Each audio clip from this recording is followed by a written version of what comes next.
கரூர் கூட்ட நெரிசலில் சிக்கி இதுவரை 41 பேர் பலி. உறவுகளை இழந்து தவிக்கும் குடும்பத்தினருக்கு என் ஆழ்ந்த அனுதாபங்கள்.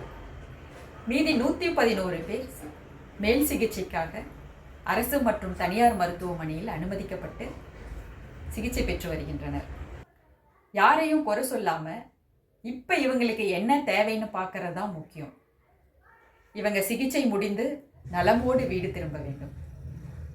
யாரை குறை சொல்லி என்ன பிரயோஜனம்? மக்களை தான் குறை சொல்லணும். குழந்தைங்களை கூட்டிட்டு யாரு பிரச்சாரத்துக்கு வர சொன்னாங்க?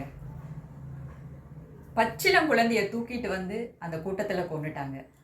ஒரே குடும்பத்துல அம்மா 2 பெண் குழந்தைங்களை கூட்டிட்டு பிரச்சாரத்துக்கு வர வேண்டிய என்ன அவசியம்? சந்ததியே இல்லாம ஒரு குடும்பம் ஒரே நாள்ல அனாதை ஆயிடுச்சு. அந்த தகப்பனோட எதிர்காலம் தான் என்ன?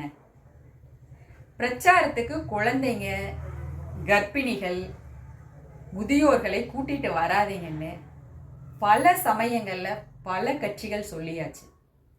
கேட்டாங்களா இந்த மக்கள்? இந்த குழந்தைங்க மரணத்திற்கு அந்த குடும்பம் தான் முதல்ல பொறுப்பு. அப்புறம்தான் இது எப்படி நடந்தது, ஏன் நடந்தது அப்படின்ற கேள்வி. எந்த இடத்துக்கு போகணும், எந்த இடத்துக்கு போகக்கூடாதுன்னு தெரியாதவங்களா இந்த மக்கள்? உங்க வாழ்க்கையை அச்சுறுத்துற மாதிரி இடத்துக்கு தெரிஞ்சே போய் விழுறீங்கன்னு உங்களுக்கு தெரியலையா?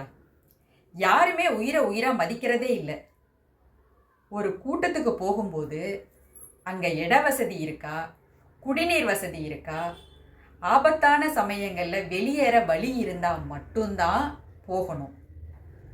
அதிக எண்ணிக்கையில் மக்கள் கூடுற சூழ்நிலைகள், குறிப்பா பக்தி பேரணிகள், விளையாட்டு நிகழ்வுகள், கலாச்சார நிகழ்வுகள், தேர்தல் பிரச்சாரங்கள், இதையெல்லாம் முடிஞ்ச அளவுக்கு தவிர்த்திடுங்க.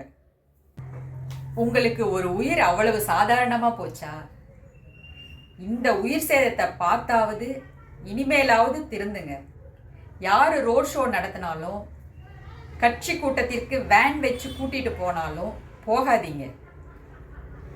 அப்படி போய் ஒரு இக்கட்டான சூழ்நிலையில நீங்க மாட்டிக்கிட்டீங்கன்னா கடவுளால கூட உங்களை காப்பாற்ற முடியாது. இழப்பு உங்களுக்கு தான். ஆறுதல் மட்டும்தான் கிடைக்கும். போன உயிர் திரும்ப வராது.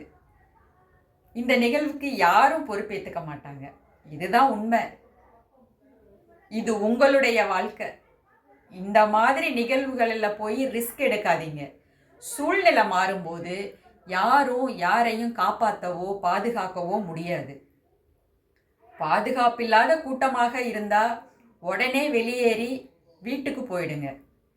விழிப்புணர்வோடு இருங்க. அதே சமயம் பாதுகாப்பாகவும் இருங்க. நன்றி.